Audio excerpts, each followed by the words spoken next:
കൊല്ലം പാലത്തറയിൽ കഴിഞ്ഞ ദിവസമാണ് നിർമ്മാണ പ്രവൃത്തികൾ നടക്കുന്നതിനിടെ ദേശീയപാതയ്ക്ക് സമീപത്തുള്ള സർവീസ് റോഡ് തകർന്നു വീണ ഒരു അപകടമുണ്ടായത്. അതിന്റെ ഭാഗമായിട്ട് നിരവധി പ്രതിഷേധങ്ങളും ഗതാഗതം ഉൾപ്പെടെ വഴിതിരിച്ചുവിടേണ്ടുന്ന ഒരു സാഹചര്യമുണ്ടായി. അതിന് പിന്നാലെയാണ് യൂത്ത് കോൺഗ്രസിന്റെ നേതൃത്വത്തിൽ ഒരു പ്രതിഷേധവുമായി അതായത് ഈ നിർമ്മാണ കരാർ കമ്പനിയുടെ ഈ ഓഫീസിലേക്ക് പ്രതിഷേധവുമായി എത്തിയത്. പ്രതിഷേധിച്ചവരെ ആദ്യം പോലീസ് തടഞ്ഞു. തുടർന്ന് ശിവാലയ കൺസ്ട്രക്ഷൻ്റെ ഉദ്യോഗസ്ഥരുമായി ചർച്ച നടത്തിയതിന് ശേഷം ഇപ്പോൾ യൂത്ത് കോൺഗ്രസിന്റെ പ്രവർത്തകർ പുറത്തേക്ക് ഇറങ്ങിയിരിക്കുകയാണ്. എന്തായിരുന്നു അവിടെ ഉണ്ടായ ഒരു ചർച്ചയുടെ? ഇവിടെ നമ്മൾ ചർച്ചയ്ക്ക് വന്നതിൻ്റെ പ്രധാനപ്പെട്ട കാര്യം, കഴിഞ്ഞ 6 മാസങ്ങൾക്ക് മുമ്പ് അയത്തിലൊരു പാലം ഇടിഞ്ഞു വീണായിരുന്നു. അതിനകത്ത് ഞങ്ങളവിടെ പരിശോധന നടത്തിയപ്പോൾ, ഉപരോധങ്ങൾ നടത്തിയപ്പോൾ അതിനകത്ത് കൃത്യമായിട്ട് കമ്പിയും മണലും സിമൻറ്റും കല്ലും ഇതൊക്കെ വില നിലവാരം കുറഞ്ഞ താരതമ്യേനെ ഈ ഒരു ഇത്രയും വലിയൊരു ഒരു കൺസെഷൻ ഉപയോഗിക്കാൻ പാടില്ലാത്തതായ വില നിലവാരം കുറഞ്ഞതാണ് ഉപയോഗിച്ചത്. അന്ന് തന്നെ ഞങ്ങളത് ജില്ലാ കളക്ടർ ഉൾപ്പെടെയുള്ള അധികാരികളുടെ കാര്യം പറഞ്ഞു. പക്ഷേ തുടർന്നും അങ്ങനെ തന്നെയാണ്. കഴിഞ്ഞ 2 ആഴ്ചകൾക്ക് മുമ്പ് കൊട്ടിയത്ത് നമ്മുടെ ഉമേനല്ലൂർ കഴിഞ്ഞ് കൊട്ടിയത്തോട്ട് പോകുന്നുള്ള ബ്രിഡ്ജ് 4 പാടുകളാണ് ഇടിഞ്ഞ് താഴോട്ട് വീഴാൻ നിൽക്കുന്നത്. സൈഡിൽ സർവീസ് റോഡിൽ കൂടെ പോണ ആളുകളുടെ ദേഹത്തൂടെ വീണ് കഴിഞ്ഞാൽ അത് ഏകദേശം 400-500 കിലോയുള്ള ഓരോ പാടുകൾ വന്ന് വീഴുമ്പോൾ മരണം സംഭവിക്കുന്ന ഒരു അപകടം ഞങ്ങൾ നേരത്തെ ചൂണ്ടിക്കാട്ടി.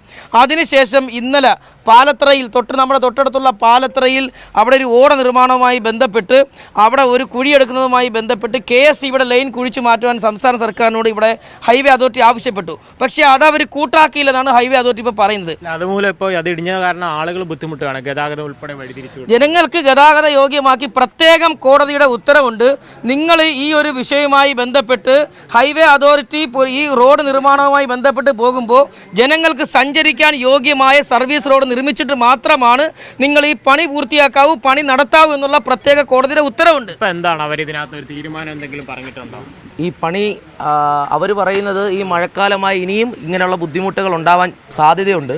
സർക്കാരിൻ്റെ എത്രയും പെട്ടെന്ന് പണി തീർക്കുക എന്നുള്ളൊരു ഇതാണ്, ആ ഒരു കാര്യം കൊണ്ടാണ് അവർ ഈ വെപ്രാളപ്പെട്ട് സംസ്ഥാന സർക്കാർ വളരെ വേഗം പണി തീർക്കുക എന്ന് ആവശ്യപ്പെട്ടത് കൊണ്ടാണ് അവർക്ക് ഈ പറയുന്ന മഴക്കാലത്തും ഈ പറയുന്ന ഉറപ്പില്ലാഞ്ഞിട്ട് പോലും അവർക്ക് ഈ ഭൂമി അതിനുവേണ്ടി ഉറപ്പില്ലാത്ത സാഹചര്യത്തിൽ പോലും പണി എത്രയും പെട്ടെന്ന് മുന്നോട്ട് കൊണ്ടുപോകേണ്ട അവസ്ഥയും, അതുകൊണ്ടാണ് ഈ പറയുന്ന പാലങ്ങൾ ഇടിഞ്ഞു വീഴുന്നതായാലും വിള്ളൽ വീഴുന്നതായാലും അതേപോലെ തന്നെ ഇപ്പം ഇടിഞ്ഞു വീണൊരു സാഹചര്യം ഉണ്ടായത്. ഇത്തരത്തിൽ സുരക്ഷ എടുക്കാതെ നിർമ്മാണങ്ങൾ നടത്തി കഴിഞ്ഞാൽ കൂടുതൽ പ്രശ്നങ്ങളിലേക്കല്ലേ പോകാനുള്ള സാധ്യത? തീർച്ചയായിട്ടും ഇത് 2 ആഴ്ച കൊണ്ട് ഏകദേശം കേരളത്തിലെ ബൈപ്പാസുകളുടെ പണി നമുക്കറിയാം. കോൺഗ്രസിൻ്റെ സമുന്നതനായിട്ടുള്ള നേതാവ് ശ്രീ KC വേണുഗോപാൽ അടക്കം ഉള്ളവർ ഇത് പാർലമെൻറ്റിൽ വരെ ചർച്ച ചെയ്തതാണ്. അപ്പോൾ അദ്ദേഹം അതൊരു പ്രതിഷേധാത്മകമായിട്ട് പറഞ്ഞപ്പോൾ അദ്ദേഹത്തിൻ്റെ തന്നെ കേരളത്തിൻ്റെ പൊതുമരാമത്ത് വകുപ്പ് മന്ത്രി മുഹമ്മദ് റിയാസ് പറഞ്ഞ കാര്യങ്ങൾ നമുക്കറിയാം. വളരെ മോശമായിട്ട് എങ്ങനെയെങ്കിലും പണി കാട്ടിക്കൂട്ടി എങ്ങനെയെങ്കിലും അങ്ങ് പോയി ആ വികസനം കാണിക്കുന്നുള്ള ഒറ്റ പരിപാടിയല്ലാതെ ജനങ്ങളുടെ സുരക്ഷയ്ക്ക്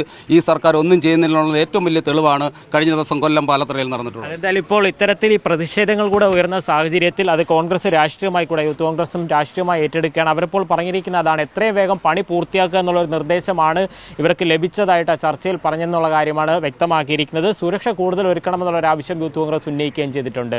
കൊല്ലത്ത് നിന്ന് രതീഷ് മാടമ്പിശലിനൊപ്പം ലിജോ റോളൻസ്, മീഡിയ 1.